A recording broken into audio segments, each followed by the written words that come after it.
Hello everyone, welcome to HVS studies. तो दोस्तों 10th में की जो आपकी थर्ड शिफ्ट है वो कंप्लीट हो चुकी है। तो थर्ड शिफ्ट में आपके जो भी क्वेश्चन पूछे गए हैं आज हम उनको फुल डिटेल में कवर करेंगे। 100% रियल क्वेश्चंस हैं। जो भी क्वेश्चंस बने हैं उन्हीं क्वेश्चंस को आज हम इस वीडियो में कवर करने वाले हैं। अगर आपको एनालिसिस की PDF चाहिए तो व्हाट्सएप ग्रुप रहेगा जिसका लिंक डिस्क्रिप्शन में है, आप उसको ज्वाइन कर सकते हैं। वहाँ पर आपको जो हमारी एनालिसिस रहेंगी उनकी PDF प्रोवाइड कराई जाएंगी। तो चलिए वीडियो को स्टार्ट करते हैं आज के हमारे पहले क्वेश्चन से। तो आपसे क्वेश्चन पूछा गया article 25 to 28 comes under which fundamental right. तो अनुच्छेद 25 से 28 किस मौलिक अधिकार के अंतर्गत आते हैं। तो right to freedom of religion इस क्वेश्चन का आपका करेक्ट आंसर था। इस क्वेश्चन को हम बहुत बार रिवाइज कर चुके हैं, मल्टीपल टाइम रिपीटेड क्वेश्चन है। तो यहाँ पे अगर हम फंडामेंटल राइट्स की बात करें तो पिछली शिफ्ट में आपसे आर्टिकल पूछे गए थे फंडामेंटल राइट्स के, जो कि रहेंगे आर्टिकल 12 से आर्टिकल 35 तक। उससे पिछली शिफ्ट में आपसे राइट टू कॉन्स्टिट्यूशनल रेमेडीज पूछी गई थी आर्टिकल 32 में। तो अभी तक जो 3 शिफ्ट है वही आपकी ये जो एक्स्ट्रा इन्फॉर्मेशन है छोटा सा, यहाँ से आपकी तीनों शिफ्ट में एक एक क्वेश्चन पूछा जा चुका है। अब यहाँ पे अगर जो 6 पार्ट्स हैं हमारे फंडामेंटल राइट्स के उनकी बात करी जाए तो राइट टू इक्वालिटी आता है आर्टिकल 14 से 18 तक। राइट टू फ्रीडम आता है 19 से 22 तक। राइट अगेंस्ट एक्सप्लॉयटेशन हमारा रहेगा आर्टिकल 23 और आर्टिकल 24 में। Right to freedom of religion आता है हमारा आर्टिकल 25 से 28 तक। कल्चरल एंड एजुकेशनल राइट्स आते हैं हमारे आर्टिकल 29 और 30 में। Right to constitutional remedies article 32 में। तो ये टोटल हमारे 6 फंडामेंटल राइट्स हो जाएंगे। जो 7th हमारा फंडामेंटल राइट था राइट टू प्रॉपर्टी, इसको डिलीट कर दिया गया फंडामेंटल राइट से। कौन से अमेंडमेंट एक्ट के थ्रू? तो 44th अमेंडमेंट एक्ट ऑफ 1978 के थ्रू। ये चीज़ जो है आपको एक्स्ट्रा इन्फॉर्मेशन जो है ये भी आपको याद रखनी है। हो सकता है आगे किसी शिफ्ट में आपको ये क्वेश्चन देखने को मिल जाए, जो कि आपको ज़रूर देखने को मिल सकता है। जिस भी टॉपिक की आपको सेपरेट वीडियो देखनी हो, ऑल स्टैटिक जीके टॉपिक के नाम से प्लेलिस्ट का लिंक डिस्क्रिप्शन में प्रोवाइडेड है, वहाँ पे आपको सारे टॉपिक्स प्रोवाइड हो रहे हैं। अगला क्वेश्चन देखते हैं। अगला क्वेश्चन फिर आपसे पूछा गया what is the name of the parliament of India.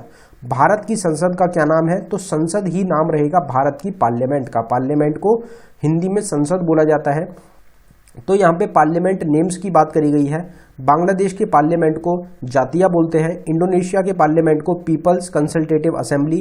Bhutan का रहेगा सोगडू। डेनमार्क का रहेगा फोकटिंग। चाइना का रहेगा नेशनल पीपल्स असेंबली। फ्रांस की हो जाएगी नेशनल असेंबली। फिनलैंड की रहेगी आपकी इडुस्कुंटा। इंडिया की आपकी रहेगी संसद, जो आपसे एग्जाम में पूछा गया। आइसलैंड की है एथिंग। ईरान की पार्लियामेंट को मजलिस के नाम से जाना जाता है। जापान की पार्लियामेंट को डाइट के नाम से। इजराइल की पार्लियामेंट को दी नेसेट के नाम से। और अफगानिस्तान की पार्लियामेंट को शोर के नाम से जाना जाता है। तो ये कुछ इंपॉर्टेंट पार्लियामेंट्स हैं। बाकी पार्लियामेंट्स की भी सेपरेट वीडियो आपको चैनल पे मिल जाएगी। हर एक टॉपिक की, चाहे छोटा टॉपिक हो चाहे बड़ा टॉपिक हो, आपको सेपरेट वीडियो चैनल पे मिल रही है। अगला क्वेश्चन देखते हैं। अगले क्वेश्चन पे बढ़ने से पहले मैं आपको बताना चाहते हैं कि सिर्फ 79 रुपीज़ में आपको ये ई बुक मिल रही है, जिसमें टोटल आपको 19 टॉपिक्स मिल रहे हैं। कुछ स्टैटिक जीके के टॉपिक्स और कुछ करंट अफेयर 2022 के टॉपिक्स। आप टॉपिक्स को एक बार पढ़ सकते हैं। ये सब वही टॉपिक्स हैं जिनसे आपके एग्जाम्स में सबसे ज़्यादा क्वेश्चंस बनते हैं। SSC के फेवरेट टॉपिक्स रहेंगे।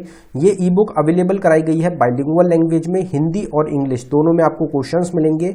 अगर आप इंटरेस्टेड हो तो लिंक डिस्क्रिप्शन में है, आप डिस्क्रिप्शन में जाके इस ई बुक को बाय कर सकते हैं। अगर आपको डाउनलोडिंग में कुछ भी इशू आता है तो नीचे हमारी जीमेल आईडी है, आप इस पे हमको डायरेक्टली मेल कर सकते हैं।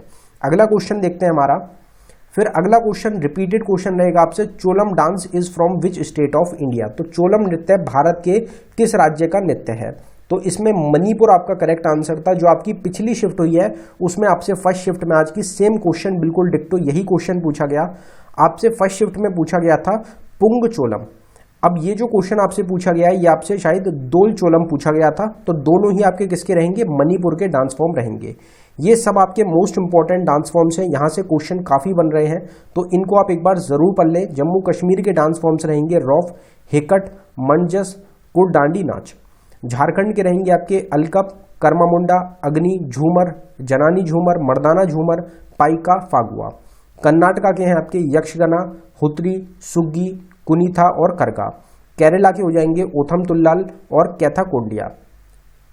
अगर महाराष्ट्र की बात करी जाए तो लवानी, नकाटा, कोली, लेजिम, गाफा, दहीकला, 10 अवतार। मध्य प्रदेश के हैं आपके जवारा, मटकी, आडा, खाड़ा नाच, पुलपति, गिरदा डांस, सेला लड़की और सेला बदोनी। मणिपुर के डोल चोलम हमने पढ़ लिया, थांगथा, लाए हरोबा। मेघालय के आपके रहेंगे का, शादचुक, मेनसिम, नोंगक्रिम और लाहो। मिजोरम के हैं आपके चिरौडांस, खुलम, चेलम, शोल्किन और चोंग ग्लेजोन और जेंग टेलम। नागालैंड के हैं आपके रंगमा, जेलिंग, सूरोलियन और गैथिंगलिम। तो ये सब आपके कुछ इंपॉर्टेंट डांस फॉर्म्स हैं। बाकी डांसेस की सेपरेट वीडियो भी आपको चैनल पे ऑलरेडी प्रोवाइडेड है। फिर अगला क्वेश्चन आपसे पूछा गया, which planet is also known as morning star? किस ग्रह को भोर का तारा भी कहा जाता है? तो वीनस इस क्वेश्चन का आपका करेक्ट आंसर था। वीनस को हम मॉर्निंग और इवनिंग स्टार के नाम से भी जानते हैं। प्लैनेट्स की यहाँ पे बात हुई है तो सबसे दूर जो प्लैनेट है सन के, वो कौन सा है? नेपट्यून रहेगा। हॉटेस्ट प्लैनेट कौन सा है सोलर सिस्टम में? तो वो वीनस रहेगा। लार्जेस्ट प्लैनेट है सोलर सिस्टम का जुपिटर। स्मॉलेस्ट प्लैनेट रहेगा आपका मरकरी। कौन सा प्लैनेट है जिसको रेड प्लैनेट भी कहते हैं? तो वो मार्स रहेगा। कौन से प्लैनेट के पास सबसे ज्यादा नंबर ऑफ मून्स है? तो वो जुपिटर के पास रहेंगे। प्रेजेंट टाइम में टोटल 92 मून्स है। कौन सा प्लैनेट है जिसके पास कोई भी मून नहीं है? तो वो मरकरी और वीनस रहेंगे। अगर फोबोस और डिमोस की बात करी जाए, नेचुरल सैटेलाइट है कौन से प्लैनेट के? मार्स के। गैनीमेड जो है ये बिगेस्ट मून है कौन से प्लैनेट का? तो ये जुपिटर का रहेगा। कौन से प्लैनेट को इवनिंग और मॉर्निंग स्टार बोलते हैं? तो वीनस इसमें हमारा करेक्ट आंसर है। टाइटन जो है ये कौन से प्लैनेट का मून है? तो ये सैटर्न का आपका एक मून हो जाएगा। फिर एक क्वेश्चन आपसे पूछा गया, which Mughal emperor was given the title of Alamgir? तो किस मुगल सम्राट को आलमगीर की उपाधि दी गई थी? तो इसमें औरंगजेब हमारा इस क्वेश्चन का करेक्ट आंसर था। परसों ही इस क्वेश्चन को हमने कवर किया था। ये सेम एक्स्ट्रा इन्फॉर्मेशन हमने डाली थी परसों की वीडियो में, जिसमें औरंगजेब जो है उसको आलमगीर का टाइटल मिला था, कॉन्करर ऑफ द वर्ल्ड। अगर बाकी रूलर्स की बात करी जाए तो अशोक को देवनामपिया पियादर्शी के नाम से जाना जाता है। शिवाजी को जनता राज यानी कि पीपल्स किंग बोला जाता है। राणा प्रताप को मेवाड़ का शेर यानी कि लायन ऑफ मेवाड़ बोला जाता है। रानी लक्ष्मीबाई को झांसी की रानी या फिर क्वीन ऑफ झांसी बोला जाता है। समुद्रगुप्त को कविराज यानी कि पोएट किंग बोला जाता है। टीपू सुल्तान को टाइगर ऑफ मैसूर बोला जाता है। पृथ्वीराज चौहान को राय पिथौरा यानी कि किंग ऑफ पिथौरगढ़ भी बोलते हैं। बालाजी बाजीराव को नाना साहिब बोला जाता है। कृष्णा देव राय को आंध्र भोज बोला जाता है यानी कि किंग ऑफ आंध्र। विक्रम आदित्य को दी सन ऑफ वेलार बोला जाता था। राजा राजा चोला को राजा राज दी ग्रेट बोल के किंग ऑफ द किंग्स के नाम से भी जाना जाता था। तो ये कुछ हमारे रूलर्स रहेंगे जिनके पॉपुलर नेम्स आपको आगे की शिफ्ट्स के लिए भी याद रखने हैं। फिर एक क्वेश्चन आपसे पूछा गया कि Dholavira is situated in which state? Dholavira किस राज्य में स्थित है? तो इसमें गुजरात इस क्वेश्चन का आपका करेक्ट आंसर था। एक आपसे पूछा गया, who is the head of the state? राज्य का मुखिया कौन होता है? तो वो गवर्नर होते हैं। अगर देश का मुखिया आपसे पूछा जाए कि who is the head of the nation, India का हेड कौन है? तो वो आपके प्रेसिडेंट होंगे। यहाँ पे चीफ मिनिस्टर और प्राइम मिनिस्टर जो होते हैं वो एग्जीक्यूटिव हेड होते हैं। इनमें दोनों में काफी ज्यादा आपका कंफ्यूजन हो जाता है। अब यहाँ पे जो धोलावीरा जो है एक साइट है आपकी इंडस वैली सिविलाइजेशन की। तो एक बार इंडस वैली को पढ़ेंगे कि हड़प्पा सिविलाइजेशन जो है इसको डिस्कवर किया गया दयाराम साहनी के द्वारा। मोहनजोदारो सिविलाइजेशन को डिस्कवर किया था रखलदास बैनर्जी ने। हड़प्पा कौन सी रिवर के अराउंड सिचुएटेड है? तो ये रावी रिवर के अराउंड रहेगा, जो कि एक आपकी ट्रिब्यूटरी रहेगी इंडस रिवर की। जो पंचनाद रिवर है वो रहेगी आपकी, 5 रिवर है इंडस ट्रिब्यूटरी में, उसमें से एक आपकी रावी रिवर है। Mohenjodaro is situated around which river? तो इंडस रिवर के अराउंड रहेगा आपका। एंशिएंट पोर्ट जो था इंडस सिविलाइजेशन का उसका नाम था लोथल। जो पशुपति महादेव सील मिला था वो मिला था आपका हड़प्पा सिविलाइजेशन में। डांसिंग गर्ल देवसेना का जो फिगर मिला था वो आपका इंडस वैली सिविलाइजेशन में मिला था। वो किस चीज का बना हुआ था? तो वो ब्रॉन्ज का बना हुआ था। डाइस गेम जो था ये नोन था, इसको जानते थे इंडस वैली के लोग, खेलना जानते थे। जो इंडस वैली सिविलाइजेशन के लोग थे वो किसके साथ ट्रेड करते थे? तो मेसोपोटामिया सिविलाइजेशन के साथ जो लोग थे उनके उसके साथ ट्रेड किया जाता था। कौन सी इंडस सिटी रहेगी जिसको कि वाटर मैनेजमेंट के लिए जाना जाता है? तो वो धोलावीरा रहेगी, जो कि कहाँ पे है आपकी गुजरात में। Where the statue of bearded man found? तो बियर्डेड मैन का स्टैचू मिला था आपका मोहनजोदारो में। फिर एक क्वेश्चन आपसे पूछा गया कि Saroj Vaidyanathan was awarded the Kalidas सम्मान इन विच ईयर? तो सरोज वैद्यनाथन किस वर्ष आपकी जो अवार्ड है उससे कालिदास जो सम्मान है वो इनको मिला था? तो इसमें 2009-2010 इस क्वेश्चन का आपका करेक्ट आंसर था। इनको 2009-10 का जो कालिदास सम्मान था वो मिला था, प्राप्त किया था, विजयी रही थी। फिर एक क्वेश्चन हमने अभी जो पिछली हमारी शिफ्ट थी उसमें हमने कवर किया था कि P R Sreejesh is related to which sports, तो पी आर श्रीजेश किस खेल से संबंधित है, तो इसमें हॉकी हमारा इस क्वेश्चन का करेक्ट आंसर था। और सेम क्वेश्चन सेम ये हमारी स्लाइड थी जो कि हमने आपको अभी पीछे ही जो लास्ट वीडियो प्रोवाइड कराई है उसमें हमने प्रोवाइड करी थी, और पी आर श्रीजेश ये रहे आपके हॉकी से रिलेटेड। क्योंकि पिछली बार आपसे क्या पूछा गया, पिछली शिफ्ट में मीराबाई चनू कौन से गेम से रिलेटेड है, वो क्या थी, वो कौन से गेम से रिलेटेड है, तो वो आपकी वेट लिफ्टिंग से थी। तो इसलिए हमने इस स्लाइड को डाला था। एक्स्ट्रा इन्फॉर्मेशन इतनी ज़्यादा इंपॉर्टेंट रहती है आपके एग्जाम के लिए, इस चीज़ का आप अनुमान लगा सकते हैं, इसलिए एक्स्ट्रा इन्फॉर्मेशन को आप ज़रूर देखें। नीरज चोपड़ा किससे हैं, जेवलिन थ्रो से। रवि कुमार दहिया रेसलिंग से, लवलीना बोरगेन बॉक्सिंग से, पी आर श्रीजेश हॉकी से, अवनी लेखारा शूटिंग से, सुमित अंतिल पैराएथलीट रहेंगे, प्रमोद भगत बैडमिंटन से, कृष्णा नागर बैडमिंटन से, मनीष नरवाल शूटिंग से, मिथाली राज क्रिकेट से, सुनील छेत्री फुटबॉल से, और मनप्रीत सिंह आपके हॉकी से रिलेटेड प्लेयर हो जाएंगे। बाकी ये जो टॉपिक है, जो वीडियो हमारी players famous personality related to sports field, इसकी सेपरेट वीडियो भी चैनल पे ऑलरेडी प्रोवाइडेड है, आप उसको भी देख सकते हैं। फिर एक क्वेश्चन आपसे पूछा गया, who is the author of the book the history of British India, तो the history of British India पुस्तक के लेखक कौन है, तो जेम्स मिली इस क्वेश्चन का आपका करेक्ट आंसर था। कुछ बुक्स की यहाँ पे बात करेंगे, नेक्ड ट्रायंगल बुक है बलवंत गार्गी की, the struggle in my life है नेल्सन मंडेला की, वी इंडियन है खुशवंत सिंह की, अ सेक्युलर एजेंडा अरुण शोरिन की रहेगी, अ वॉइस फॉर फ्रीडम है नयनतारा सहगल की, 3 डिकेड्स इन पार्लियामेंट है अटल बिहारी वाजपेयी की, Kashmir behind the vales M J Akbar की रहेगी, सैटनिक वर्सेस है सलमान रुश्दी की, पृथ्वीराज रसो चंद बरदई की, आइडल्स है सुनील गावस्कर की, मेघदूत है कालिदास की, द ब्लाइंड असैसिन रहेगी मार्गरेट एटवुड की। ये सभी कुछ इंपॉर्टेंट हमारी मोस्ट इंपॉर्टेंट बुक्स रहेंगी जिनके नेम आपको याद रखने हैं। बुक्स एंड ऑथर्स की करीब 6 से 7 वीडियोस आपको चैनल पे ऑलरेडी प्रोवाइडेड है, आप उनको देख सकते हैं। What is the time period of financial year, तो वित्तीय वर्ष का जो समय अवधि होती है वो क्या होती है, तो 1 अप्रैल से लेके 31 मार्च तक का क्या होता है, हमारा फाइनेंशियल ईयर होता है। फिर एक आपसे प्रेजेंट हेड के क्वेश्चन आज तीनों शिफ्ट में आपके पूछे गए हैं, तो फर्स्ट में, सेकंड में और थर्ड में भी आपका पूछा गया, who is the present head attorney general of India, तो भारत के वर्तमान में अटॉर्नी जनरल कौन है, तो इसमें आर वेंकट रामनी इसमें आपका करेक्ट आंसर था इस क्वेश्चन का। अगर बात करी जाए प्रेजेंट हेड्स की, तो 15th finance commission of India है आपके N K Singh, reserve bank of India के गवर्नर हो जाएंगे आपके शक्तिकांत दास, सेबी के चेयरमैन है माधवीपुरी बुच, आईआरडीआई की चेयरमैन रहेंगे देवशीष पांडा, 7th पे कमीशन के चेयरमैन है अशोक कुमार माथुर, सिडबी के चेयरमैन है Shiv Subramaniam Raman, company law board के रहेंगे आपके महेश कुमार मित्तल, एक्सिम बैंक के हैं Harsh Bhupendra Bangari, national housing bank के शरदा कुमार होता, नबार्ड के हो जाएंगे साजी केवी, नबार्ड के आपसे पूछे जा सकते हैं एग्जाम में। इंडस्ट्रियल फाइनेंस कॉरपोरेशन के रहेंगे Manoj Mittal, national stock exchange के हैं गिरीश चंद्र चतुर्वेदी, और बॉम्बे स्टॉक एक्सचेंज के हो जाएंगे आपके एस मुंद्रा। ये सब क्या है, आपके प्रेजेंट टाइम के हेड्स रहेंगे। बाकी सेपरेट वीडियो आपको हर एक टॉपिक की चैनल पे मिलेगी, आपको वो जरूर देखनी है, एग्जाम के लिए इंपॉर्टेंट है। सेम क्वेश्चन हमने आज की सुबह की मॉर्निंग की वीडियो में कवर करा था, beri beri disease is caused due to the deficiency of, तो बेरी बेरी रोग किसकी कमी की वजह से होता है, तो विटामिन B1 इस क्वेश्चन का आपका करेक्ट आंसर था। सेम हमने कवर करा था, हमारा 4th क्वेश्चन रहेगा इसमें, विटामिन B1 को थाइमीन के नाम से जाना जाता है जिसकी कमी की वजह से बेरी बेरी डिसीज होती है, सेम क्वेश्चन हमने कवर किया था।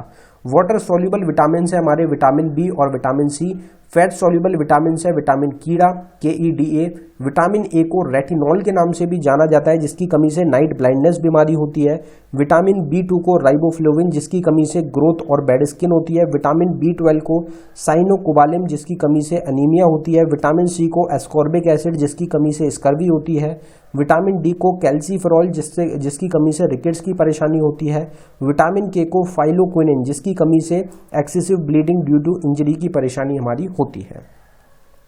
फिर एक क्वेश्चन आपसे पूछा गया, who was the founder of Ramakrishna mission in 1897, 1897 में रामकृष्ण मिशन की स्थापना किसने करी थी, तो स्वामी विवेकानंद के द्वारा करी गई थी।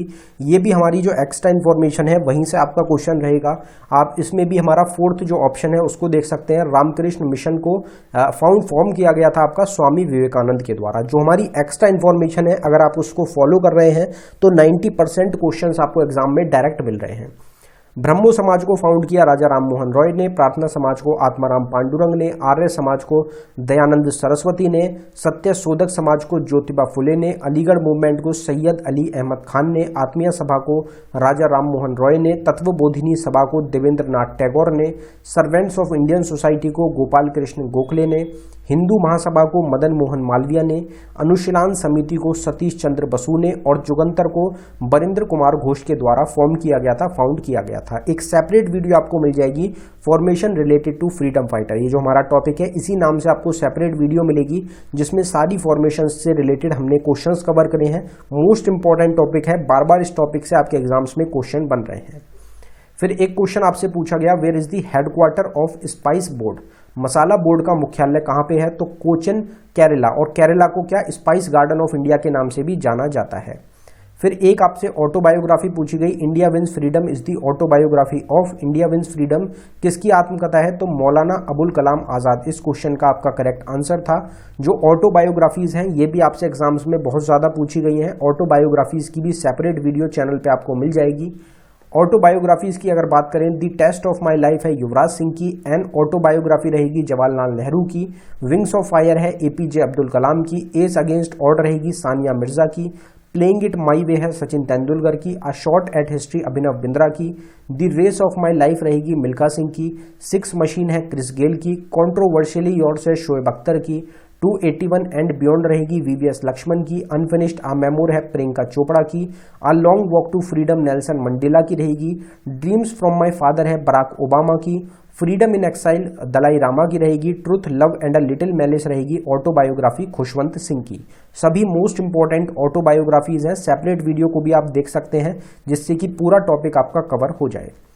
फिर एक क्वेश्चन आपसे पूछा गया, same question, PM Awas Yojana was launched by which ministry, PM Awas Yojana किस मंत्रालय द्वारा शुरू की गई थी? तो इसमें ministry of housing and urban affairs आपका करेक्ट आंसर था। एक माउंटेन रेंजेस से कोई क्वेश्चन आपका पूछा गया था, क्वेश्चन हम कंफर्म नहीं कर पाए हैं। अगर आपको ध्यान हो तो आप कमेंट बॉक्स में टाइप कर दें। इन क्वेश्चंस के अलावा बाकी और भी जो क्वेश्चंस आपसे पूछे गए आप उसको जरूर कमेंट बॉक्स में बताएं जिनका आज एग्जाम था। अब ये जो हमारा 17th क्वेश्चन है, सेम बिल्कुल डिक्टो क्वेश्चन आज ही हमने रिवीजन में कवर किया था। इसमें पहला ही क्वेश्चन रहेगा हमारा, प्रधानमंत्री आवास योजना कौन सी मिनिस्ट्री ने लॉन्च करी? Ministry of housing and urban affairs ने 25 जून 2015 को।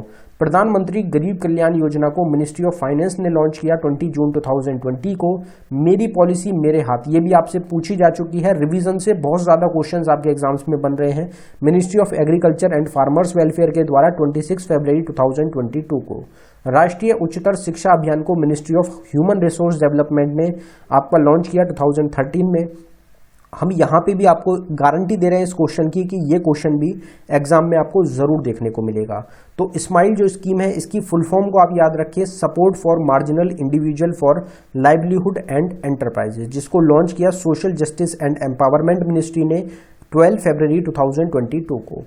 जल शक्ति अभियान आपका रहेगा जल शक्ति मिनिस्ट्री से, और जल जीवन योजना भी आपकी जल शक्ति से। एक लॉन्च करी गई 22 मार्च 2021 को और दूसरी रहेगी 15 अगस्त 2019 से। तो ये हमारी स्कीम्स रहेंगी। तो अगर आपको वीडियो पसंद आई हो, वीडियो को लाइक करें, शेयर करें, चैनल को जरूर सब्सक्राइब कर लें। पीडीएफ पाने के लिए हमारे व्हाट्सएप ग्रुप को ज्वाइन कर लें। जो आज की तीनों शिफ्ट हैं उनकी पीडीएफ आज आपको 10 PM के अराउंड हमारा जो ग्रुप है, व्हाट्सएप ग्रुप है, उस पर प्रोवाइड करा दी जाएगी। अगर आपको ई बुक्स बाय करनी हो, लिंक डिस्क्रिप्शन में है। जो हमारी टॉपिक की वीडियोस हैं आप उसको ज़रूर देख लें, लिंक आपको प्लेलिस्ट का डिस्क्रिप्शन में मिल जाएगा। काफ़ी ज़्यादा हेल्प होने वाली है आपको, क्योंकि क्वेश्चंस जो हैं वो डायरेक्ट आपसे पूछे जा रहे हैं एग्जाम्स में बहुत ज़्यादा। धन्यवाद।